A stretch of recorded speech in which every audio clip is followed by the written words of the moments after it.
জুলাইখা পাগল, ইউসুফকে দেখে জুলাইখা পাগল, রসুলকে দেখে খাদিজা, সেই আশেকে মুসলিম পাগল, দরুদ পড়ো মুস্তাফা।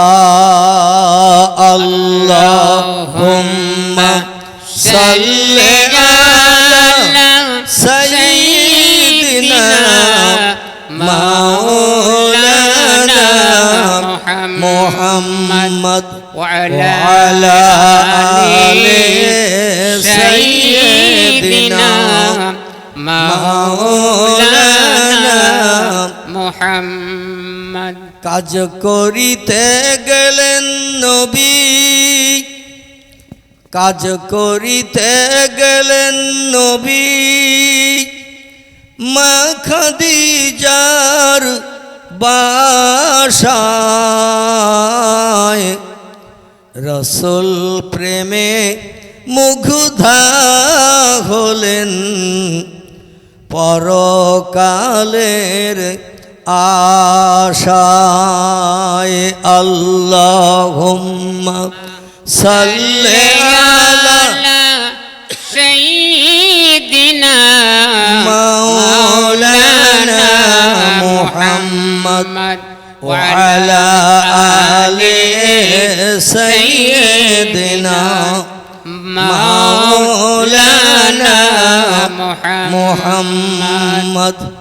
নবীজির মহব্বতে দরুদ শরীফ পড়লে আমাদের লাভ না লস? সকলে একমত, আমি আপনাদের সঙ্গে একমত। নবীজির মহব্বতে দরুদ শরীফ পড়লে লাভ বই লস হবে না। কিন্তু আমি ঘুরিয়ে যদি জিজ্ঞাসা করি কি লাভ হবে তাই পড়ছি, আমি আপনাদের সঙ্গে একমত। নবীর মহব্বতে দরুদ শরীফ পড়লে লাভ ছাড়া লস হবে না। কিন্তু ঘুরিয়ে যদি জিজ্ঞাসা করি কি লাভ হবে তাই দরুদ শরীফ পড়ছি, কি উত্তর দেবেন? আমি কোরআনের একটি আয়াত দেব, পয়গম্বরের একটি জবানি মোবারক হাদিস আপনাদের কাছে উদ্ধৃতি দেব, লাভ কি হবে শুনবেন। কোরআনের আয়াত, কোরআনের 22 পারা সূরা আহজাবের ভিতরে আল্লাহ বলছেন, ইন্নাল্লাহ, নিশ্চয় আমি আল্লাহ পাক, ও মালায়েকাতাহু, এবং আমার নূরের তৈরি ফেরেশতা মণ্ডলীরা, যারা খায় না, ঘুমায় না, পেশাব করে না, পায়খানা করে না, বিবি বাচ্চা নাই, সংসার ধর্ম নাই, চাষবাস নাই, ব্যবসা বাণিজ্য নাই, তারা 24 ঘন্টা আমি আল্লাহ আমার নামের জপ জিকিরে মত্ত, এই ফেরেশতারাও পর্যন্ত ইউসাল্লুনা আলান নবী, আমার আখিরি জামানার পয়গম্বর মুহাম্মদ রাসূলুল্লাহর মহব্বতে সদা সর্বদা তারা দরুদ শরীফ পাঠ করে থাকে। জোরে বলুন একটু সুবহানাল্লাহ। আল্লাহ বলছেন আমিও পড়ি, আবার ফেরেশতারাও পয়গম্বর মুহাম্মদ রাসূলুল্লাহর মহব্বতে দরুদ শরীফ পড়ে, আমরা পাঠ করি। ইয়া আইয়ুহাল্লাযীনা আমানু, ও দুনিয়ার ইমানদার মোমেন মোমেনা নরনারী, জান্নাত যদি হালাল বানাতে চাও, জাহান্নাম যদি হারাম বানাতে চাও, দুনিয়ার সংসার জীবনে যদি সুখী হতে চাও, রোগ বেমারি বিপদ মুসিবত থেকে যদি নিষ্কৃতি পেতে চাও, সাল্লু আলাইহে, তোমরাও সেই নবীর মহব্বতে দরুদ শরীফ পাঠ করো, ও সাল্লেমু তাসলিমা, যেমন আমি আমার ফেরেশতারা দৈনন্দিন পাঠ করি। জোরে বলুন একটু সুবহানাল্লাহ। আচ্ছা, পয়গম্বর মুহাম্মদ রাসূলুল্লাহ শাফাত নিয়ে, আল্লাহ নবীর সাহায্য নিয়ে আল্লাহর ফেরেশতা কি জান্নাতে যাবে তাই নবীর মহব্বতে দরুদ শরীফ পড়েন? খুব ভালো করে বুঝবেন, আল্লাহ এবং তার পয়গম্বর নবী মুহাম্মদ রাসূলুল্লাহ সাহায্য নিয়ে জান্নাতে যাবেন তাই তারা কি দরুদ শরীফ পড়েন? আল্লাহর কি জান্নাতে যাওয়ার দরকার আছে? কথা বলতে হবে। উত্তর সঠিক না হলে আমি সংশোধন করব, সঠিক হলে আলহামদুলিল্লাহ, উত্তর যদি সঠিক না হয় সংশোধন হবে ইনশাআল্লাহ। তবে এতেকাবে নিয়ত করে বসে থাকলে হবে না। কিসের নিয়ত বললাম? এতেকাবে নিয়ত করে বসে থাকলে হবে না। আমি কিছু দেব, আপনাদের কাছ থেকে কিছু নেব, আর আপনারা যদি কিছু দেন, উত্তর সঠিক হলে আলহামদুলিল্লাহ আমি খুশিতে বাগ হব, আর উত্তর যদি অসঠিক হয় তাহলে আমি সংশোধন করে সঠিক তথ্যটা দেব।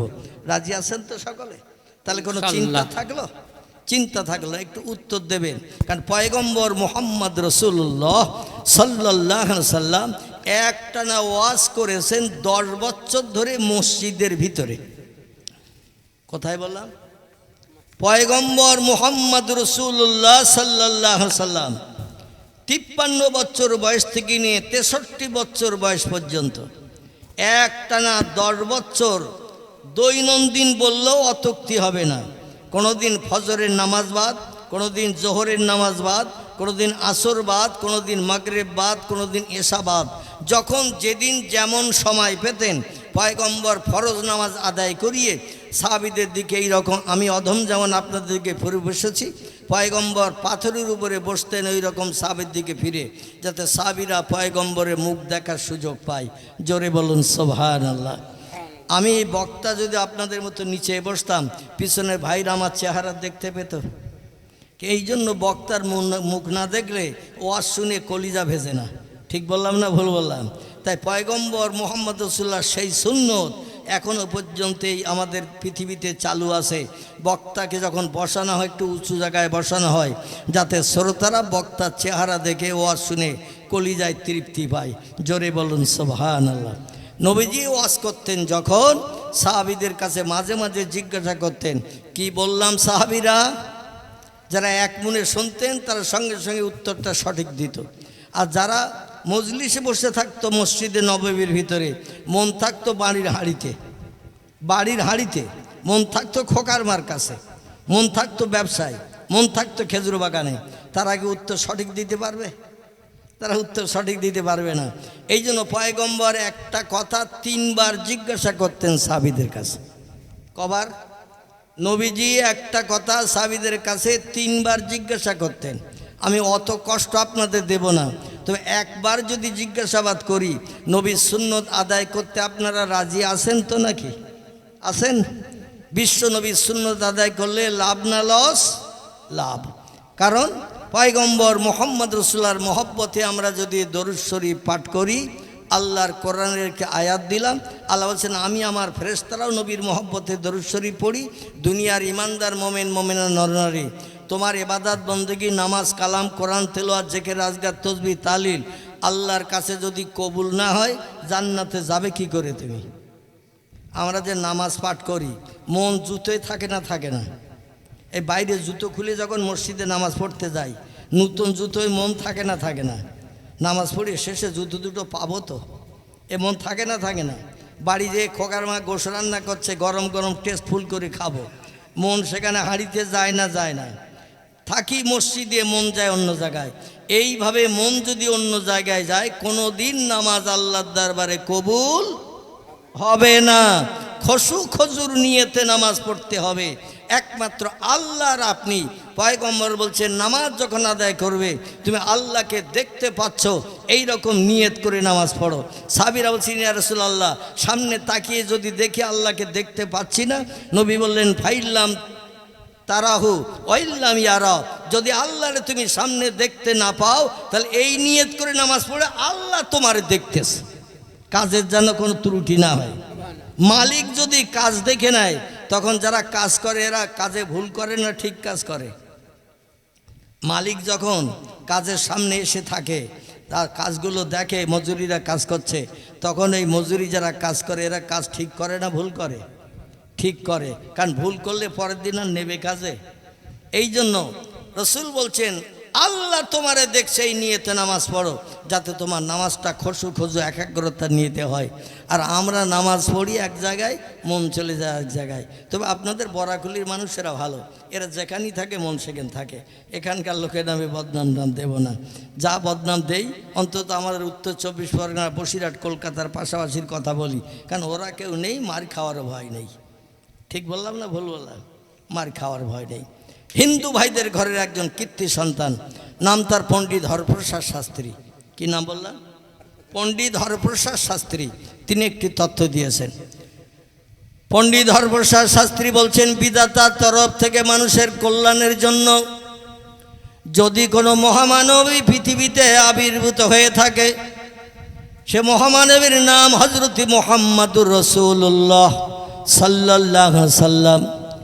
যদি কেউ বলে মুহাম্মদ রসুল্লাহ বিধাতা প্রেরিত রসুল নয়, আল্লাহর পাঠানো মহামানব নয়, আমি হরপ্রসাদ শাস্ত্রী বলছি, বিধাতার তরফ থেকে মানুষের কল্যাণের জন্য কোনো মহামানব এই পৃথিবীতে কোনোদিন আবির্ভূত হয় নাই। মহামানব এই পৃথিবীতে যদি মানুষের কল্যাণের জন্য কে এসে থাকে, তিনি রামকৃষ্ণ পরমহংসদেব নন, তিনি বুদ্ধদেব নন, তিনি চৈতন্যদেব নন, তিনি গুরু নানক নন, তিনি মহাবীর নন, তিনি আচার্য কেশবচন্দ্র নন, তিনি মোজেস নন, তিনি যিশু নন, তিনি সক্রেটিস নন, তিনি বালক ব্রহ্মচারী নন, তিনি বাবা রামদেব নন, তিনি হলেন মুহাম্মাদুর রসুল্লাহ। একটু জোরে বলুন সুবহানাল্লাহ। আমাদের এই ভারতবর্ষের উত্তর পশ্চিমে একটি রাজ্য আছে, রাজ্যটির নাম হলো পাঞ্জাব। কি নাম বললাম? পাঞ্জাব। পাঞ্জাব এই ভারতবর্ষের উত্তর পশ্চিমে একটি রাজ্য, রাজ্যটির নাম হলো পাঞ্জাব। পাঞ্জাব এই পাঞ্জাবের রাজ্যে যত মানুষ বসবাস করে অধিকাংশ সব শিখ ধর্মাবলম্বী। পাঞ্জাবে যত মানুষ বসবাস করে অধিকাংশ সব শিখ ধর্মাবলম্বী। এই শিখ ধর্মাবলম্বীদের একজন ধর্মীয় নেতা আছে, নাম হলো তার মিস্টার গুরু নানক। কি নাম বললাম? নাম হলো তার মিস্টার গুরু নানক। এই গুরু নানকের আদর্শের অনুসরণ করে চলে ওই শিখ ধর্মাবলম্বী পাঞ্জাবিরা। এদের ধর্মীয় সুন্নত হলো 4টি। কটি বললাম? ওদের ধর্মীয় সুন্নত হলো 4টি। গুরু নানকের আদর্শ মেনে চলে এই শিখ ধর্মাবলম্বীরা। ভারতবর্ষের যে কোনো রাজ্যে জাকার থাক, সুরাট, মিরাট, রাজস্থান, গুজরাট, মহারাষ্ট্র, উত্তরপ্রদেশ, এমন করে ঝাড়খণ্ড থেকে শুরু করে বিহার, পশ্চিমবাংলা থেকে শুরু করে কর্ণাটক, তামিলনাড়ু, যেখানেই পাঞ্জাবিরা যাক ওরা ওদের ধর্মের সুন্নত নষ্ট করে না। কিন্তু আমরা মুসলমান, আমাদেরও পয়গম্বরের ধর্মীয় সুন্নত বাহ্যিক 4টি। আমরা একটাও রাস্তায় যখন বার হই আমরা আমল দিই না। ঠিক বললাম না ভুল বললাম? ঠিক। আল্লাহ বলছেন ইন্নাদ-দীন ইনদাল্লাহিল ইসলাম। পৃথিবীতে যত ধর্ম মতপথ আছে, বর্তমান রিসার্চ করে গবেষকরা তথ্য দিয়েছেন পৃথিবীতে ধর্মের সংখ্যা 4,500-এর উপরে। কতটা বললাম? 4,500-এর উপরে ধর্ম পৃথিবীতে বিদ্যমান। কিন্তু আল্লাহ পাক বলছেন আমার কাছে একমাত্র প্রিয় পছন্দনীয় ধর্মের নাম হলো ইসলাম ধর্ম। আল্লাহ পাক সেই ধর্মের অনুসারে আমাদের বানিয়েছেন। এজন্য আমরা সৌভাগ্যবান না দুর্ভাগ্যবান? আমরা হলাম সৌভাগ্যবান। অন্য কোনো ধর্মাবলম্বীর ঘরে আল্লাহ আমাদের পাঠাই নাই, এই জন্য আমরা সৌভাগ্যবান। আল্লাহর কাছে যে ধর্মটা প্রিয় পছন্দনীয় সেই ধর্মটির নাম হল ইনদাল্লাহিল ইসলাম। আল্লাহর ইসলাম ধর্মটাই আমার কাছে প্রিয় পছন্দনীয়। ইসলাম শব্দটি হলো আরবি ভাষা, এর বাংলা অর্থ হলো শান্তির ধর্ম, সুখের ধর্ম। এ ধর্মের অনুকরণ যারা করবে কোনোদিন বিপদে মুসিবতে পড়বে না, সমস্যার সম্মুখীন হবে না। আমার তরফ থেকে রহমত, করুণা, দয়া তারা প্রাপ্ত হবে। জোরে বলুন একটু সুবহানাল্লাহ। সুবহানাল্লাহ। শিখ ধর্মগুরু যার নাম হলো মিস্টার গুরু নানক, তার ধর্মীয় সুন্নত 4টি। খুব টপ টপ করে তথ্যগুলো দিয়ে আমি জায়গার দিকে নিয়ে যাব। কোরআনের আয়াত রেখেছি এবং পয়গম্বরের জবানে হাদিস রেখেছি। সামনে দিয়ে একটু এগিয়ে নিয়ে যাব, তবে একটু ট্রাক্টর দিয়ে নিচ্ছি প্রথমের দিকে, একটু ঘাস বাগান পরিষ্কার করে নিচ্ছি, নিয়ে ইনশাল্লাহ দানা ছড়াবো। আশা রাখি দানায় চারা হবে, আর এই চারার মাধ্যম দিয়ে আমরা ফসল পাবো। জোরে বলুন একটু আল্লাহুম্মা আমিন। আল্লাহুম্মা আমিন। গুরু নানকের বাহ্যিক সুন্নত, ওদের ধর্মীয় সুন্নত 4টি। একটি হলো মাথায় লম্বা চুলের বেনি বিবনি রাখা। মেয়েরা যেমন চুলের বিবনি গাঁথে, ওদের মাথায় সরু কিছুটা চুল রাখে অল্প করে। সব মাথার চুলগুলো একই রকমের, আর এই মাঝখানের কাছে কিছুটা চুল লম্বা রাখে, যারে বেনি বলা হয়। বেনি এটা প্রত্যেকটি পাঞ্জাবিদের ধর্মীয় সুন্নত। গুরু নানকের আদর্শ মেনে চলতে হয়। 2 নম্বর ওদের ধর্মের সুন্নত হলো মাথায় পাগড়ি বাঁধতে হয়। পাগড়ি আমাদের পশ্চিমবাংলায় যত শিখ ধর্মাবলম্বী আছে, বিশেষ করে এরা 2টি কাজ পছন্দ করে বেশি। একটি কাজ হলো গাড়ি ড্রাইভিং করা এবং গাড়ির এমন করে কন্ট্রাক্টারি করা, খালাসের কাজ করা। এই 2টি কাজ ভারতবর্ষের বিভিন্ন রাজ্যেরা করে। ওরা ওদের দেশে, ওদের রাজ্যে খুব বেশি বাস করে না, তবে যেখানেই থাক না কেন ওরা ধর্মের সুন্নত নষ্ট করে না। বাড়ি থেকে বাইরে রাস্তায় বার হলে দেখবেন মাথায় পাগড়ি বাঁধে, মাথায় লম্বা একটা চুলের বেনি বিবনি রাখে। 3 নম্বর সুন্নত হলো মুখে দাড়ি রাখে। 4 নম্বর সুন্নত হলো 2 হাতে 2টি বালা পরিধান করে। মেয়েরা যেমন হাতে চুড়ি পরে, চুড়ি, ওদের দুই হাতে দুটি বালা থাকে, চুড়ি থাকে, এটা কোনোদিন ওরা ভোলে না। আমাদের ধর্মীয় সুন্নত তেমন চারটি। একটি হলো মাথায় টুপি দেওয়া। বিশ্ব নবীর আদর্শের অনুকরণ করতে গেলে মাথায় টুপি দিতে হবে। বিশ্ব নবীর আরেকটি সুন্নত হলো পাগড়ি বাঁধা। 3 নম্বরের সুন্নত হলো মুখে দাড়ি রাখা। 4 নম্বরের সুন্নত হলো হাঁটুর নিচে লম্বা জামা পরিধান করা। নবী বলছেন, মানা হাব্বা সুন্নতি, আমার এই সুন্নতকে যে লোকটি ভালোবাসলো, আমার বাহ্যিক পরিচয় দেখার জন্য যে লোকটি আমার জীবন আদর্শকে পছন্দ করে নিল, ফাঁকাদা হাব্বানি, স্বামী মোহাম্মদ রসুল আমারে ভালোবাসলো। অমান হাব্বানি, যে আমারে ভালোবাসলো, মাথায় টুপি দিয়ে, মুখে দাড়ি রেখে, মাথায় পাগড়ি বেঁধে, হাঁটুর নিচে লম্বা জামা গায়ে দিয়ে হাটে মাঠে রাস্তায় পথে যেথায় যায়, জামার বাড়ি শ্বশুর বাড়ি যেথায় যায়, আমার সুন্নত নষ্ট করে যায় না, ইংল্যান্ড আমেরিকা মার্কা পোশাক পরিধান করে না। আমি মোহাম্মদ রসুল আমার আদর্শ পোশাকটাই পছন্দ করে। কানা মাই ফিল জান্নাহ, সেই লোকটি আর আমি আল্লাহর জান্নাতের ভিতরে এক জায়গায় বসে বসে সুখ ভোগ করব। জোরে বলুন একটু সুবহানাল্লাহ। সুবহানাল্লাহ। পৃথিবীতে যত ধর্মীয় নেতা আছে, রামকৃষ্ণ পরমহংসদেব, বুদ্ধদেব, চৈতন্যদেব, গুরু নানক, মহাবীর, আচার্য কেশবচন্দ্র, মোজেস, যিশু, সক্রেটিস, বালক ব্রহ্মচারী, বর্তমান একবিংশ শতাব্দীর যুগে বাবা রামদেব নামের একজন ধর্মীয় নেতার বর্তমান বসবাস চলছে এই ভারতবর্ষের জমিনে। একটা লোক কি বলেছে, আমার জীবনাদর্শ যে লোকটি মেনে চলবে, আমার মতো চরিত্র যে লোকটি গঠন করে, আমি যেমন বেশভূষা পোশাক পরি, এই রকম বেশভূষা পোশাক পরিধান করলে আমি এবং ওই লোকটি স্বর্গে জান্নাতে এক জায়গায় থাকব। বলেছে কেউ? কেউ বলেনি। বলেছে মাত্র আমাদের পয়গম্বর মুহাম্মদ রাসূলুল্লাহ। জোরে বলুন একটু সুবহানাল্লাহ।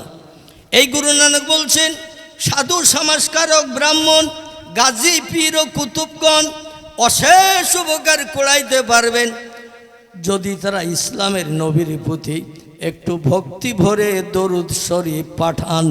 জোরে বলুন একটু মারহাবা। শিখ ধর্মগুরু গুরু নানক বলছেন, সাধু সমাজকারক ব্রাহ্মণ, গাজী পীর ও কুতুবগণ অশেষ উপকার কুড়াইতে পারবেন যদি তারা ইসলামের নবীর প্রতি একটু ভক্তি ভরে দরুদ শরীফ পাঠান। এই ভারতবর্ষের উত্তর ভারতের মথুরার বৃন্দাবনের কীর্তি সন্তানের নাম একটু না বললে পাচ্ছি না। লোকটির নাম হলো ডক্টর শিবশক্তি স্বরূপজি। তার পিতার নাম মহন্ত প্রীতম দাস উদাসেন, মায়ের নাম হলো তার ভানুমতি কর, তার স্ত্রীর নাম হলো শ্রদ্ধা দেবী। তার একটি যুবতী উচ্চ শিক্ষিতা মেয়ে ছিল, নাম ছিল তার অস্পরা। 1984 সালের এপ্রিল মাসের 10 তারিখ পয়গম্বরের মহব্বত প্রেম ভালোবাসা রক্ষা করতে যে অজু করে পবিত্রতা অবলম্বন করে যখন বিছানায় শয়ন করত রাতের বেলা, ডান কাঁধে কাঁধ হয়ে নবীর মহব্বতে দরুদ শরীফ পড়তে পড়তে ঘুমিয়ে যেতেন। আল্লাহ নবী জানিয়েছেন, রাতের বেলা শয়ন সজ্জায় যখন আমার কোনো উম্মত শয়ন করবে, অজু করে পবিত্রতা অবলম্বন করে বালিশে মাথা দিয়ে ডান কাঁধে কাঁধ হয়ে যদি আমার মহব্বতে দরুদ শরীফ পড়তে পড়তে ঘুমিয়ে যায়, একটানা 40 দিন আর 52 ইয়াউমান লাইলান, আল্লাহ নবী হাদিস শরীফে তথ্য দিয়েছেন, একটানা 40 দিন কোনো ব্যক্তি আমার মহব্বতে দরুদ শরীফ পড়তে পড়তে যদি ঘুমিয়ে যায়, আমি মদিনার নবী আর মদিনার রওজার নিচে থাকি না, আমি ওই ব্যক্তির সঙ্গে তার শিয়রের ধারে রাতের বেলা সাক্ষাৎ করি। জোরে বলুন একটু সুবহানাল্লাহ, নারে তাকবীর, আল্লাহু আকবার। আল্লাহ নবী বলছেন, মান রানি ফিল মানাম রাল হাক্কু, পৃথিবীর কোনো ব্যক্তি যদি স্বপ্নে একটা বার আমারে দেখার সুযোগ পায়, রাল হাক্কু, সে আমারে সত্য দর্শন করলো। ইবলিস শয়তান আমার চেহারা ধারণ করে কোনোদিন কোনো মানুষকে বিভ্রান্ত করতে পারবে না।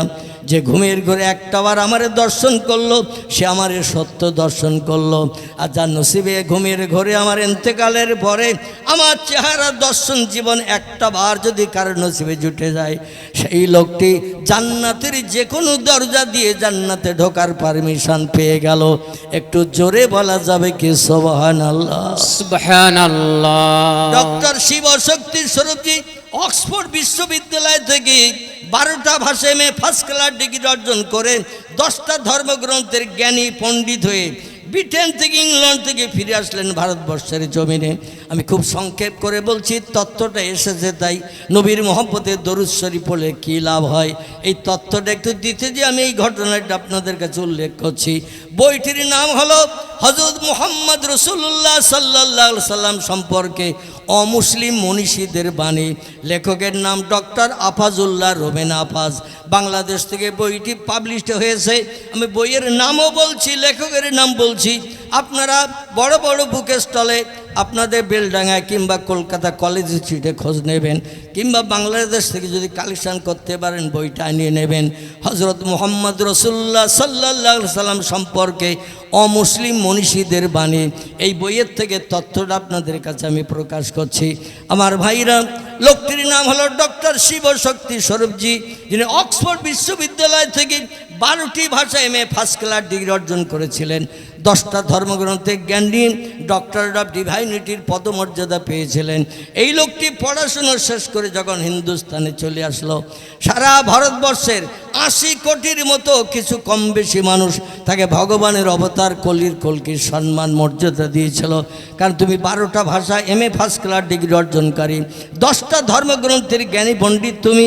বেদের পুণ্যজ্ঞান রাখতেন, পুরাণের পুণ্যজ্ঞান রাখতেন, গীতার পুণ্যজ্ঞান রাখতেন, ভগবতের পুণ্যজ্ঞান রাখতেন, রামায়ণের পুণ্যজ্ঞান রাখতেন, মহাভারতের পুণ্যজ্ঞান রাখতেন, জেন্দাবস্তার পুণ্যজ্ঞান রাখতেন, বাইবেলের পুণ্যজ্ঞান রাখতেন, আমাদের কোরআন শরীফের পুণ্যজ্ঞান রাখতেন। জোরে বলুন একটু সুবহানাল্লাহ। কোরআন এক জায়গায় বসে পড়ে শেষ পর্যন্ত মানে বলে দিতে পারতেন তিনি। আমাদের মতো সঠি মৌলবী ছিলেন না তিনি, উচ্চ শিক্ষিত ছিলেন তিনি। উনি যখন ফিরে চলে আসলেন হিন্দুস্তানে পড়াশোনা শেষ করে, উত্তর ভারতের বিখ্যাত মন্দির, যে মন্দিরটির নাম হলো দোবাসের মন্দির।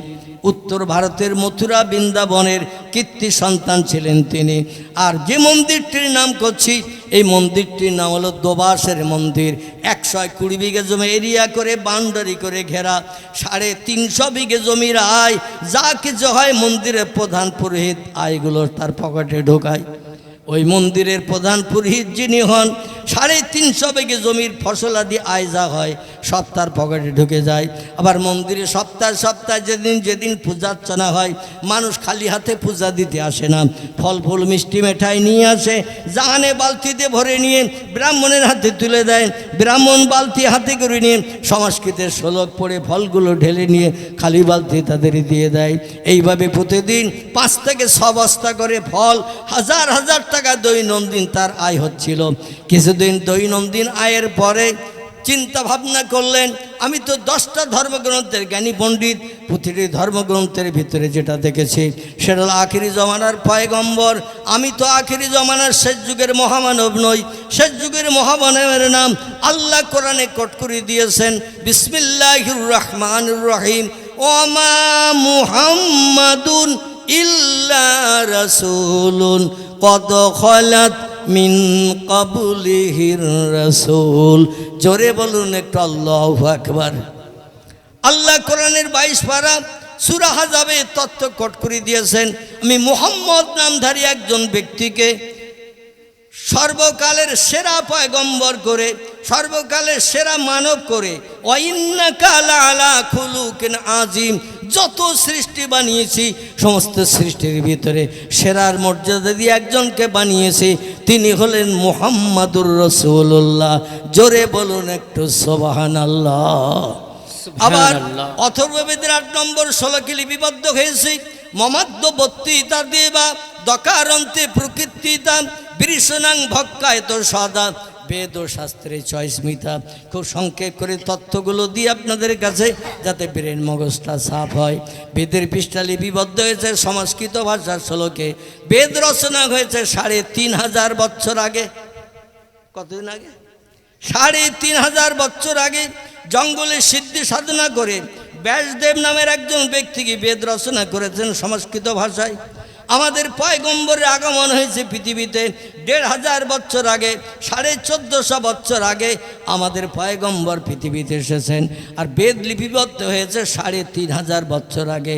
নবীর নাম নিশানা গন্ধ তখন কিছুই ছিল না, শুধু পয়গম্বরদের মুখে মুখে মুহাম্মদ রাসূলুল্লাহর নামের গুণকীর্তন চলতো এবং আসবেন তিনি পরে। এ তথ্যটা ফেরেশতার মাধ্যম দিয়ে তাদের দেয়া হতো। জোরে বলুন একটু সুবহানাল্লাহ। ব্যাসদেব লিপিবদ্ধ করেছেন মমাদ্যবর্তীতা দেবা, যে দেবতার নামের প্রথম অক্ষর হবে মো, দকার অন্তে প্রকৃতিতা, যার নামের শেষ অক্ষর হবে দ, দৃশ্যনাং ভক্কায় তো সাদা, যার প্রিয় পছন্দনীয় খাবার হবে গো মাংস, গরুর গোশত। বেদ ও শাস্ত্রে চয়স্মিতা, বেদ ধর্মগ্রন্থ অনুযায়ী তিনি হবেন শেষ যুগের মহামানব, শেষ যুগের মনি ঋষি, শেষ যুগের একজন পবিত্র মানুষ। নাম হবে তার, নামের প্রথম অক্ষর হবে মো, শেষ অক্ষর হবে দ। আমরা নাম কালেকশান করলে দেখতে পাই রামকৃষ্ণ পরমহংসদেব যার নাম, নামের প্রথম অক্ষর র, শেষ অক্ষর ব। বুদ্ধদেব যার নাম, নামের প্রথম অক্ষর ব, শেষ অক্ষর ব। গুরু নানক যার নাম, নামের প্রথম অক্ষর গ, শেষ অক্ষর ক। মহাবীর যার নাম, নামের প্রথম অক্ষর মো, শেষ অক্ষর র। এইভাবে যত মহামানবের নাম আপনি ইতিহাসে দেখেন, কারণ নামের সঙ্গে পবিত্র ধর্মগ্রন্থ, দুধে ধোয়া ধর্মগ্রন্থ বেদ। এই বেদের পৃষ্ঠা লিপিবদ্ধ হয়েছে ৩৫০০ বছর আগে।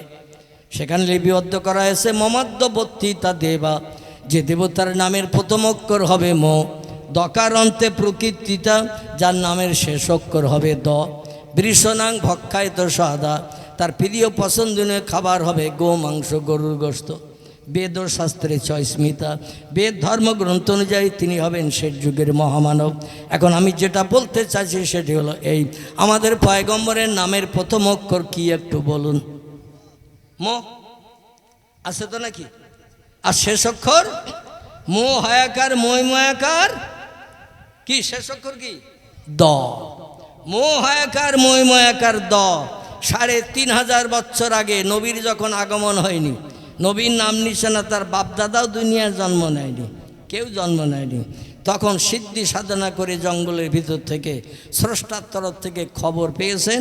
খবরটা তিনি বেদের পৃষ্ঠা লিপিবদ্ধ করেছেন। জোরে বলুন একটু মারহাবা, জোরে বলুন একটু মারহাবা। আমার ভাইরা, এই জন্য আমি আপনাদের কাছে বলতে চাইছি, এই ডক্টর শিবশক্তি সৌরভজি এই এত টাকা পয়সা আয় ছেড়ে দিয়ে ৩৫০ বিঘে জমির ফসল আদির আয় এবং প্রতিদিন ৫০০ বস্তা করে ফল, প্রতিদিন মিষ্টি মেঠাই, হাজার হাজার টাকা দৈনন্দিন আয় হওয়া, এই জিনিসটা তিনি ছেড়ে দিলেন। কারণ তার মগজের জ্ঞানের প্রতিভা দেখিয়ে দিতে, যে স্ত্রীকে বললেন শ্রদ্ধা দেবী, আমার পক্ষে আর মন্দিরে যেয়ে ঘণ্টা বাজিয়ে পূজা করা সম্ভব হচ্ছে না। স্ত্রী বলেন হোয়াট ইজ দিস, এটি কি আপনি বলতে চাইছেন? এটা কারোর নসিবে জোটে না। দোবাসের বিখ্যাত মন্দির, যে মন্দিরের এরিয়াটা শুধু ১২০ বিঘা জমি এরিয়া করে প্রাচীর দিয়ে ঘেরা, ৩৫০ বিঘা জমির আয় মন্দিরের প্রধান পুরোহিত ব্রাহ্মণের পকেটে জুটে যায়। প্রতিদিন ৫-৭ বস্তা করে ফল আনছেন, টাকা আনছেন, মিষ্টি আনছেন, আপনি পূজায় যাবেন না? বলছেন আমি যত ধর্মগ্রন্থ পড়েছি অধিকাংশ ধর্মগ্রন্থের ভিতরে দেখছি শেষ যুগের মহামানব হবেন তিনি, যার নাম হলো মুহাম্মদ। জোরে বলুন সুবহানাল্লাহ। এই জন্য আমি এই ভ্রান্ত মহামানব সেজে মানুষকে বিভ্রান্ত করে অর্থ আত্মসাৎ করতে পারবো না। পরকালে স্রষ্টার কাছে আমাকে হিসাব দিহি করতে হবে। এই জন্য আমি আর এই মন্দিরে যেয়ে পূজা অর্চনা করবো না। স্ত্রী বললেন তাহলে কি করবেন? বলে মুসলমানদের হাদিস শরীফ, বিশ্বনবী জওয়ানে বরাক পড়েছি, মুসলমানদের কোরআন পড়েছি, শুরু থেকে শেষ পর্যন্ত মানে মতলব আমি জানি।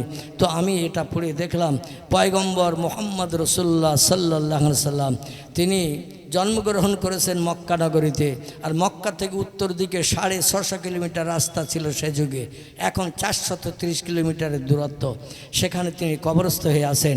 আল্লাহ নবী বলছেন ইন্নাল্লাহ হাররামা আন্তাকুল আলাল আরদে আসজাদাল আম্বিয়ায়ে ফানাবিয়াল্লাহি হাইয়ুন ইয়ারজাকু। আল্লাহ নবী সোনার জবানিতে জানিয়েছেন ইন্নাল্লাহ, নিশ্চয়ই আল্লাহ পাক, হাররামা তিনি হারাম সাব্যস্ত করেছেন, নিষেধ করেছেন, বারণ করে দিয়েছেন, আন্তাকুলা ভক্ষণ করতে খেতে, আলাল আরদ দুনিয়ার মাটিকে, আসজাদাল আম্বিয়া শুধু আমি মোহাম্মদ রসুল্লাহ একা নই, আদম সফিউল্লাহ থেকে নিয়ে ঈসা রুহুল্লাহ পর্যন্ত যত পয়গম্বর পৃথিবীতে জন্মগ্রহণ করেছে এরা মরণের পরে কবরে কবরস্থ হয়েছেন ধর্মীয় বিধান মোতাবেক। কিন্তু পয়গম্বরদের লাশ কবরে পচে না, গলে না, মাটিতে খায় না। জোরে বলুন একটু সুবহানাল্লাহ। আল্লাহ পাক মাটির প্রতি হারাম করে দিয়েছেন, নিষেধ করে দিয়েছেন, বারণ করে দিয়েছেন আন্তাকুলা ভক্ষণ করতে খেতে। আমার পয়গম্বরদের লাশ মাটি যেন তুমি খাবে না। যেমন কবরে কাফনের মাধ্যম দিয়ে দাফন করে ওইভাবে থাকবে। ফ্রিজে যেমন বর্তমানে কাঁচা গোস্ত, কাঁচা মাছ যদি রাখা হয় 2 দিন 10 দিন 20 দিন পরে বার করলে ও পচে যায়, পোকা হয় না, টাটকা থাকে। ফ্রিজের ভিতরে কাঁচা গোস্ত, কাঁচা মাছ যদি রাখেন তাহলেও পচে যায় না, কাঁচা থাকে। কি থাকে? কাঁচা থাকে। দুনিয়ার বিজ্ঞানীরা ফ্রিজ বানিয়ে যদি কাঁচা জিনিস রাখতে পারে মাসের পরে মাস, আল্লাহ কি অপারক? এ আল্লাহ অপারক। ইন্নাল্লাহা আলা কুল্লি শাইইন কদির। যে ক্ষমতা, যে শক্তি আমাদের নাই, সে শক্তি আল্লাহর আছে না নাই? আল্লাহ বলছে ইন্নামা আমরুহু ইযা আরাদা শাইয়ান আইয়াকুলা লাহু কুন ফায়াকুন। আল্লাহ পাক কোরআন পাকে জানিয়ে দিয়েছেন, আমি যখন কোনো বিষয়ে কোনো হুকুম করি, ইযা আরাদা শাইয়ান, কোনো কিছু তৈরি করার ইচ্ছা প্রকাশ করি, আইয়াকুলা লাহু, আমার জবান দিয়ে শুধু একটু বলি কুন হ ফায়াকুন, সঙ্গে সঙ্গে সেটা হয়ে যায়। আমার কোনো কিছু বানাতে, তৈরি করতে 1 সেকেন্ডের জায়গায় 2 সেকেন্ড সময় কোনো দিন লাগেনি এবং ভবিষ্যতেও লাগবে না। কারণ আল্লাহু হাইয়ুন কাইয়ুম। আমি অতীতে যেমন ছিলাম বর্তমানে তেমন আছি, ভবিষ্যতেও তেমন থাকবো। আল্লাহু লা ইয়ামুত। সব সৃষ্টির মরণ হয়ে যাবে কিন্তু আমার আল্লাহর মরণ হবে না। জোরে বলুন একটু আমিন। উনি মন্দিরে পূজা অর্চনা পরিত্যাগ করে দিন, অজু করে পবিত্রতা অবলম্বন করে রাতের খাবার খেয়ে বিছানায় বালিশে মাথা দিয়ে শয়ন করলেন। আর পয়গম্বরের জবানি আল্লাহ নবী বলছেন, মান সাল্লা আলাইয়া ওয়াহিদান সাল্লাল্লাহু তাআলা আলাইহি আশারাতান। বিশ্বনবী হাদিস শরীফে জানিয়েছেন, আমার নামের স্মরণ দরুদের মাধ্যম দিয়ে কোনো ব্যক্তি যদি 1টা বার করে, আল্লাহ পাক তার নামের স্মরণ করেন 10 বার। জোরে বলুন একটু সুবহানাল্লাহ। নবীর নামের স্মরণ দরুদের মাধ্যম দিয়ে কোনো ব্যক্তি যদি করে 1 বার, সাল্লাল্লাহু তাআলা আলাইহি আশারাতান, আল্লাহ পাক তার নামের স্মরণ করেন 10 বার। কোনো ব্যক্তির নামের স্মরণ আল্লাহ যদি 10 বার করেন, ওই ব্যক্তির বিপদে, মুসিবতে, দুঃখে, দুর্দশায়, অভাবে, সমস্যায়, রোগে শোকে সাহায্যের জন্য আর কারো কাছে হাত পাততে যেতে হবে নাকি? আল্লাহ যদি কোনো বান্দার নামের স্মরণ দৈনন্দিন 1টা বার মাত্র করেন, ওই বান্দার জন্য এনাফ, ওই বান্দার জন্য যথেষ্ট। সাহায্যের জন্য কারো কাছে হাত পাততে যেতে হবে না, আল্লাহ তার আপন হয়ে যাবে। জোরে বলুন একটু সুবহানাল্লাহ। আমার ভাইরা, এই লোকটি রাত্রির বেলায় নবীর মহব্বতে দরুদ শরীফ পড়তে পড়তে ঘুমাতে শুরু করলেন। নবী বলেছেন, আমি 40 দিনের ভিতরে তার সঙ্গে দিদার নসিব করি। ডক্টর শিবশক্তি স্বরূপজি উত্তর ভারতের মথুরার বৃন্দাবনের কীর্তি সন্তান, যিনি 12টি ভাষায় MA পাস, 10টা ধর্মগ্রন্থ জ্ঞানী পণ্ডিত। 1984 সালের এপ্রিল মাসের 10 তারিখ আল্লাহ নবী সোনার মদিনা পরিত্যাগ করে আবু বকর সিদ্দিক তার পাশে শোয়া, তাকেও সাথে করে নিয়ে আমার ভাইর এই ডক্টর শিবশক্তি স্বরূপজির শিওরের ধারে এসে রাতের বেলা ঘুমের ঘরে তার সঙ্গে সাক্ষাৎ করেছেন। জোরে বলুন একটু সুবহানাল্লাহ। বললেন, বাবা উঠে পড়ো, আমার মহব্বতে দরুদ পড়তে পড়তে তুমি ঘুমিয়ে যাচ্ছ। আজ দীর্ঘ কয়েকদিন ধরে আমি মদিনার জমিনার থাকতে পারি না। তোমার সঙ্গে সম্পর্ক গাঢ়তর তৈরি হওয়ার কারণে আমি আল্লাহ নবী এসে তোমার সঙ্গে ঘুমের ঘরে সাক্ষাৎ করলাম। পরবর্তীতে আমার সঙ্গে তোমার সরাসরি দিদার হবে আগামীতে। ও বাবা, তুমি জানো আর অন্য কোনো আদর্শিত তুমি হবে না। উনি বললেন, আমি আর স্থির থাকতে পারলাম না, আমার ঘুম ভেঙে গেল। বিশ্ব সুন্দর চেহারা পয়গম্বরের দেখার কারণে পৃথিবীতে এমন সুন্দর চেহারা আমি জীবনে আর কোনোদিন কারো দেখি নাই। চেহারা দেখার পরে আমার ঘুম ভেঙে গেল। ঘুম ভাঙার পরে আমি থরথর করে কাঁপতে শুরু করলাম। আমার পাশে ছিল আমার বিবি শ্রদ্ধা দেবী। আমি তার গায়ে হাত দিয়ে একটু নাড়া দিলাম, সঙ্গে সঙ্গে ধরপর ঠেলে উঠলো। উঠে থেকে আমি কাঁপছি, ভয়ে থরথর করে কাঁপছি। আমার স্ত্রী বললেন, ভয়ঙ্কর স্বপ্ন দেখেছেন কি? কোনো হিংস্র জীবজন্তু আপনার ঘুমের ঘরে খেতে এসেছে, তাই আপনি এমন থরথর করে কাঁপছেন? উনি বললেন, কোনো হিংস্র জীবজন্তু আমার খেতে আসেনি, কোনো ভয়ঙ্কর স্বপ্ন আমি দেখি নাই। আমি ইসলামের নবী মুহাম্মদ রাসূলুল্লাহকে আজকে স্বপ্ন যোগে সরাসরি দেখার সুযোগ পেয়েছি। জোরে বলুন একটু সুবহানাল্লাহ। ওনার স্ত্রী শ্রদ্ধা দেবী ডেকে বললেন, প্রাণের স্বামী, আল্লাহ নবীকে আপনি দেখে তাই এমন থরথর করে কাঁপছেন, আর আমি আজকে রাতের বেলা আল্লাহ নবী মুহাম্মদ রাসূলুল্লাহ এবং তার প্রধান সাহাবী, প্রধান সঙ্গী যিনি, যার নাম আবু বকর সিদ্দিক রাদিয়াল্লাহু, আমি তাকেও আমাদের ঘরের ভিতরে আপনার আদর্শের রঙে রঙিত হওয়ার কারণে আমিও তাদের দুইজনকে দেখার সুযোগ পেয়েছি। জোরে বলুন একটু সুবহানাল্লাহ। ইনি বললেন, শোনো বিবি, আর হিন্দুস্তানের জমিনে এই অবস্থায় থাকবো না। নবীর সঙ্গে যখন দিদার হয়ে গেল, চলো আমরা উত্তর ভারতের ভোপাল থেকে বাই প্লেনে করে চলে যাব মিশরের দেশে। মুসলমানদের সবথেকে সেরা শিক্ষা প্রতিষ্ঠান যেখানে আছে, এই জায়গাটির নাম হলো জামে আজহার মিশর। ওইখানে একটি বড় মসজিদ আছে, জামে মসজিদ, দামি মসজিদ। ওই মসজিদে যে ইমাম সাহেবের হাতে হাত দিয়ে কলেমা পড়ে মুসলমান হয়ে আমরা ইসলামে দীক্ষা নেব, পরকালে জান্নাত হালাল বানাবো, জাহান্নামের আগুন থেকে আমরা নিষ্কৃতির ব্যবস্থা পেতে চাই। ভাইজান আমার দুইজন স্বামী স্ত্রী, ওনারা যাবেন বলে পরিকল্পনা নিয়েছেন, বেড়াতে যাবেন মিশরে। ওনাদের যুবতী মেয়েটি ছিল, যার নাম অস্পর। এমন করে এই অস্পরা নামের মেয়েটি, উনি বলেন, আপনারা কোথায় যাবেন আর আমাকে বাড়ি রেখে যাবেন? আমি থাকতে পারবো না। খুব সংক্ষেপ করে বলছি, মেয়েটাও সাথে করে নিয়ে তিনজন চলে গেল মিশরে।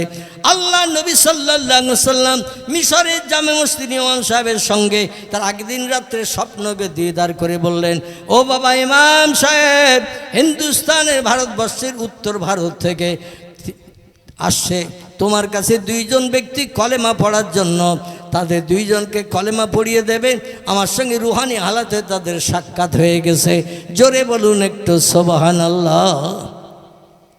মিশরের জামে হাজারের বিশ্ববিখ্যাত জামে মসজিদের সামনে যখন স্বামী স্ত্রী দুইজন ঢুকতে যাচ্ছেন, দুইজন যখন ঢুকতে গেল, মেয়েটি বলছে, না আপনারা ভিতরে যাচ্ছেন, আমাকে নিয়ে যাবেন না। বলে, তুমি বাইরে থাকো, আমরা একটু কাজ মিটিয়ে আসি। আর মেয়েটি বাইরের থেকে তাকিয়ে থেকে দেখছি ইমাম সাহেবের কাছে যে যখন সালাম দিলেন, ইমাম সাহেব বললেন, মানান্তা মেসমুকা, আরবি ভাষায় প্রশ্ন করলেন। ওনারা বললেন, আমরা হিন্দুস্তানের জমিন থেকে এসেছি। বলছেন, আপনার নাম? বলে, আমার নাম ডক্টর শিবশক্তি স্বরূপজি। উনি কে? বলে, আমার স্ত্রী। ওনার নাম? বলে, ওনার নাম হলো শ্রদ্ধা দেবী। বলে, আমি পয়গম্বর মুহাম্মদ রাসূলুল্লাহর কাছ থেকে শুনেছি তিনজন ব্যক্তি আসবেন হিন্দুস্তান থেকে, কিন্তু আপনারা দুইজন কেন? বলে, আমাদের একটি যুবতী মেয়ে বাইরে আছে, গেটের বাইরে, তাকে নিয়ে আসিনি, আমাদের ভিতরের খবর জানাবো না বলে, ভিতরের খবর জানাবো না বলে তাকে গেটে রেখে এসেছি। বলে, আমি পয়গম্বরের কাছ থেকে স্বপ্নযোগে জেনেছি আপনাদের মেয়েটাও কলেমা পড়ে মুসলমান হবে। জোরে বলুন একটু সুবহানাল্লাহ। মেয়েটাকে ডাকা হলো, তিনজনই কলেমা পড়ে মুসলমান হয়ে গেলেন। যার নাম ছিল শিবশক্তি স্বরূপজি, নাম রাখলো ডক্টর ইসলামুল হক। যার নাম ছিল শ্রদ্ধা দেবী, নাম রাখলো খাদিজা হক। ওনাদের মেয়ের নাম ছিল অস্পরা, নাম পাল্টে নাম রাখলো আয়শা হক। জোরে বলুন একটু সুবহানাল্লাহ। আমার ভাইরা, পৃথিবীতে আল্লাহ রহম যাদের উপরে হয়, মাইয়াহদিহিল্লাহু ফালা মুদিল্লা লাহু ওয়া মাইয়ুদলিলহু ফালা হাদিয়া লাহু। আল্লাহ বলেছেন, আমি যারে হেদায়েত দান করি কেউ তারে গোমরা বানিয়ে রাখতে পারে না। আবার আমি আল্লাহ যারে গোমরা বানিয়ে রাখবো, আমার পয়গম্বর মুহাম্মদ রাসূলুল্লাহ ভালো ওয়াজ নসিহত করো, তাদের হেদায়েত দিতে পারবে না। বিশ্ব নবীর আপন চাচা যারা ছিল, একটানা 10 বছর 12 বছর 13 বছর ধরে নবীর মুখে দৈনন্দিন কলেমার দাওয়াত শুনেছে, কিন্তু আবু জেহেলের মন গলেনি। ঠিক বললাম না ভুল বললাম? আবু জেহেলের মন গলেনি, আবু লাহাবের মন গলেনি। আমার ভাইরা, ইতিহাস আলগা করলে দেখা যায় আসলে আল্লাহ তাদের অন্তরে মোহর মেরে দিয়েছিলেন। আবার যাদের কাছে পয়গম্বর কলেমার কথা বলেছেন, তারা কলেমার কথা শোনার সঙ্গে সঙ্গে পয়গম্বরের হাতে হাত দিয়ে পড়ে নিয়েছেন, লা ইলাহা ইল্লাল্লাহু মুহাম্মাদুর রাসূলুল্লাহ। আমার ভাইরা, কোরআন সব সমস্যার সমাধান নিয়ে এসেছে এই পৃথিবীতে। আল্লাহ কোরআনের 15 পারায় সূরা বনী ইসরাঈলের ভিতরে তথ্য কোট করেছেন যে কোরআন মাদ্রাসায় পড়ানো হয়। একটা ছেলের মাথায় পাগড়ি বেঁধে দেয়া হলো, একটা আজকান জামা তার দেয়া হলো। আপনারা অনেকে জামার দাম দিয়েছেন, পাগড়ির মূল্য দিয়েছেন, মাথায় পাগড়িটা পরে থাকবে, আপনাদের অর্থের সুনাম হবে। আর এর প্রতিদান হাসরের মাঠে পাবেন, যেদিন বাপ ছেলের হবে না, ছেলে বাপের হবে না, মা মেয়ের হবে না, মেয়ে মায়ের হবে না, বন্ধু বান্ধব কেউ কারো দিকে ফিরে তাকাবে না। এই যে কষ্ট করা, রক্ত ঘামানো, ঘাম ঝরানো পয়সা আজকের কোরআন ইজ্জতের খাতিরে মাথার পাগড়ির জন্য, গায়ের আজকানের জন্য দিয়েছেন। যেদিন আপনি পাগল ঘুরে ঘুরে বেড়াবেন হাসরের মাঠে, সেদিন টাকা জবান খুলে আপনার পাশে সে দাঁড়িয়ে যে আপনার বন্ধু সেজে আল্লাহর জান্নাতে না ঢুকানো পর্যন্ত তারা স্থির থাকবে না। জোরে বলুন একটু সুবহানাল্লাহ। আল্লাহ তাই কোরআনের সূরা বনী ইসরাঈলের ভিতরে 15 পারায় জানাচ্ছেন, বিসমিল্লাহির রহমানির রহিম, ওয়ানুনাজ্জিলু মিনাল কুরআনে মা হুয়া শিফাউ ওয়া রাহমাতুল লিল মুমিনিন। জোরে বলুন একটু আল্লাহু আকবার। আসুন আয়াতটির এবার শাব্দিক তরজমা আপনাদের কাছে রাখি। আল্লাহ বলছেন, আমার আসমানি লৌহে মাহফুজের সংরক্ষিত মিষ্টি মধুর সত্যবাণী সত্য কথা কোরআন তোমাদের ঘরে কি জন্য পাঠিয়েছি, তোমাদের কাছে কি জন্য পৌঁছে দিয়েছি, একটা বার কি তোমরা খোঁজ নিয়েছো, জেনেছো? ও উম্মতে মুহাম্মাদিরা শোনো, মা হুয়া শেফাউন, যত রোগে বেমারিতে অসুস্থতায় পতিত হবে সব রোগের ঔষধ করে আমি কোরআন তোমাদের ঘরে পৌঁছে দিয়ে দিয়েছি, কোরআন তোমাদের ঘরে পাঠিয়ে দিয়েছি। এমন কোনো রোগ বেমারি নাই যে রোগ বেমারির ঔষধ পৃথিবীর বিজ্ঞানীরা বানাতে পারে নাই। অধিকাংশ রোগের ঔষধ বিজ্ঞানীরা বানিয়ে মানুষের মুখে হাসি ফুটাচ্ছেন। আমি একটা ছোট্ট প্রশ্ন আপনাদের কাছে রাখি, এমন একটা রোগের নাম করুন এখনো পর্যন্ত বিজ্ঞানীরা সে রোগের কোনো ওষুধ বানাতে পারেনি। ভবিষ্যৎ জেনারেশন নাতি নাতকুর যারা আসবে তারাও সে রোগের ওষুধ বানাতে পারবে না। এইরকম একটা রোগের নাম কি বলতে পারেন? আল্লাহ বলছেন, সব রোগের ঔষধ আমি কোরআনের ভিতরে ভরে তোমাদের ঘরে পৌঁছে দিয়েছি। সব রোগের ঔষধ তোমরা পাবে। দুনিয়ার কোনো ডাক্তার দেখাতে যেতে হবে না, হসপিটালে যেতে হবে না, নার্সিংহোমে যেতে হবে না, ডাক্তারের কাছ থেকে প্রেসক্রিপশান নিয়ে মেডিসিনের দোকানে যে ওষুধ কিনে নিয়ে আবার কোনটা কখন খেতে হবে ওষুধের প্যাকেটের গায়ে লিখে আনতে হবে না। আমার কোরআন তোমাদের সব রোগের ঔষধ। জোরে বলুন একটু আমিন। বিশ্বাস হয়? হয়? আচ্ছা, যদি বিশ্বাস হয় তাহলে আমাদের মাথা যন্ত্রণা, পেট ব্যথা, পেট নামা হলে আমরা ডাক্তারের কাছে যাই না? তাহলে কিরাম বিশ্বাস করলাম? একটু পেট ব্যথা, মাথা যন্ত্রণা, সর্দি কাশি হলেই পাড়ার হেতুরে ডাক্তার হোক বা নামি দামি MBBS ডাক্তার হোক, আমরা দৌড়িয়ে যাই কি না ওষুধ টষুধ নিতে? আমরা মুখে বিশ্বাস করি কোরআন, মুখে বিশ্বাস করি কোরআন, কিন্তু আদৌ আমরা ব্যবহার করে দেখিনি কোরআনকে। ঠিক বললাম না ভুল বললাম? কোরআন আমরা ব্যবহার করে দেখিনি, শুধু আল্লাহ বলেছে এতটুকু বিশ্বাস করি। এই বিশ্বাসের 1 পয়সা মূল্য নাই। পাক্কি বিশ্বাস করতে হবে, গাঢ়তর বিশ্বাস করতে হবে। এরই নাম হলো ঈমান। ঈমান শব্দটি আরবি ভাষা, এর বাংলা অর্থ হলো বিশ্বাস। কোরআনকে এমন বিশ্বাস করতে হবে, হাজারো কঠিন রোগ হলো কোরআনের উপরে ভরসা করে থাকতে হবে। ডাক্তারের কাছে গেলে হবে না, প্রেসক্রিপশন নিয়ে মেডিসিনের দোকানে গেলে হবে না। আল্লাহ দিয়েছে, আল্লাহ সারাবে। একজন পয়গম্বরের নাম বললি আপনাদের কাছে, তাহলে বুঝতে সুবিধা হবে। কোরআন পাকের ভিতরে আল্লাহ পাক টোটাল 27 জন পয়গম্বরের জীবনী কোট করে দিয়েছেন। কতজন বললাম? কোরআনের ভিতরে আল্লাহ টোটাল 27 জন পয়গম্বরের জীবনী কোট করে দিয়েছেন। আর আল্লাহ জানিয়ে দিলেন, ফালা আলাইকা, আর কোনো জিনিসের প্রয়োজন তোমাদের হবে না। মা ফাতাকা মেনহু, আমার কোরআন তোমাদের জন্য যথেষ্ট। আর কারো কাছে হাত পাততে হবে না, কারো কাছে যেতে হবে না, কারো কাছে সাহায্য চাইতে হবে না। আমার কোরআন তোমাদের জন্য এনাফ, যথেষ্ট। জোরে বলুন সুবহানাল্লাহ। পৃথিবীতে দুটি দলের মানুষ, এই মা বোনেরা আপনারা একটু আলাদা আলাদা বসেন। আমি সেই প্রথম থেকে দেখছি আপনারা ওখানে হাট পাকাচ্ছেন, অন্যথা একটু পিছনের দিকে চলে যান। আর নইলে মাইক আপনারা নেন, বলেন আমরা শুনি। এই মাইক্রোফোন দেবো আপনাদের কাছে, আপনারা ওয়াজ করেন, আমরা শুনি। আর নইলে একটু মুখ বন্ধ করেন। তো কিছু মেয়ে ছেলে আছে কুকুরের লেজ মার্কা। কিসের লেজ বললাম? কুকুরের লেজ মার্কা কিছু মেয়ে ছেলে আছে। যদি এক টিন গাওয়া ঘি লেজে মলেন, মলে যদি লেজ ছেড়ে দেন, ও সোজা হবে না আবার বেঁকে যাবে? ও লেজ ব্যাকবে না সোজা হবে? কিছু মেয়ে আছে হাজার বললেও ওরা শুনবে না, ও কুকুরের লেজ মার্কা, ও আবার শুরু করবে। এই দেখেন একটু পরে, মানে ইবলিশ শয়তান ওদের ঘিরে ধরেছে, ওরা নিজেরা শুনবে না, আর যারা শুনবে তাদের শুনতে দেবে না। এ ঠিক বললাম না ভুল বললাম? বেয়াদবি নেবেন না মা বোনেরা। আমি দেখছি প্রথম থেকেই আপনারা অ্যাকশন চালাচ্ছেন, আমি এত সময় কিছু বলিনি।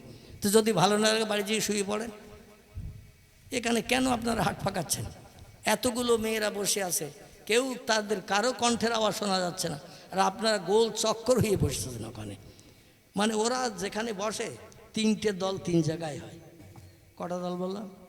তিনটে দল তিন জায়গায় হয়। যাদের বিয়ে হয়নি ওরা এক জায়গায় আলাদা বসে, যাদের বিয়ে হয়েছে, একটা বাচ্চা আছে, ওরা আলাদা এক জায়গায় বসে।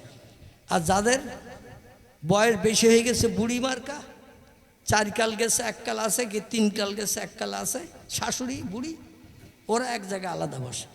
বুড়িরা এক জায়গায় বসে বলছে, ছেলে তোর ভাতটা দেয় তো, হেরা খেতে টেতে দেয় তো। আর যাদের বিয়ে হয়েছে, একটা বাচ্চা আছে, ওরা জিজ্ঞাসা করে একেবারে, রাতের বেলা যখন বাড়ি আসে, খোকার বা ল্যাংচা ট্যাংচা আনে তো, রসগোল্লা সন্দেশ এনে তোরে চুরি করে দেয় তো। আর যাদের বিয়ে হয়নি, ওরা এক জায়গায় বসে আলোচনা করছে কার সঙ্গে কথা সেটেল হয়েছে বল। এ ঠিক বললাম না ভুল বললাম? যাদের বিয়ে হয়নি, ওরা মোবাইলে কার সঙ্গে অ্যাকশান করে কথা সেটেল করেছে, এইটা শুধু জানার জন্যই ওরা এক জায়গায় বসে। আল্লাহু আকবার। কী জন্যে আসে আমি তো কিছু বুঝতে পারি না। যাই হোক, আপনাদের এলাকায় আমি মনে মনে করছিলাম যে এক একটা পুরুষের বোধহয় 4টে করে বউ আছে, শরীয়তের বিধান আছে। মানে আমি দেখছিলাম ছেলেরা যতটা আছে পুরুষেরা, তার থেকে মেয়েদের দল বেশি। এখন এরা কি 4 স্বামী না 1 স্বামীর? 1 স্বামীর স্ত্রী 4 জন করি না? শরীয়তের বিধান তো নাই একজন মেয়ে 4টে স্বামী নিতে পারে। কিন্তু কি শুনতে এসেছে তাও তো কিছু বুঝি না। যাই হোক, যারা শুনছেন তাদের ব্যাঘাত ঘটাবেন না, আর যাদের শুনতে ভালো লাগে না তারা বাড়ি যেয়ে কম্বল মুড়ি দেন, কোরিয়ান কম্বল মুড়ি দেন। গরমকালে মুড়ি দিলেও ঠান্ডা লাগবে, অসুবিধা হবে না। একটু কলেমা জিকির করে নেন।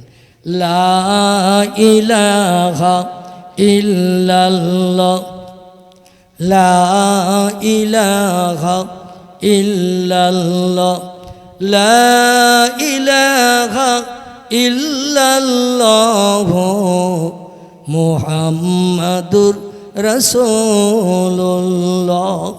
কাক ডাকে কাকা রবে, কাক ডাকে কাকা রবে, কোকিলের স্বর মধুর লাগে,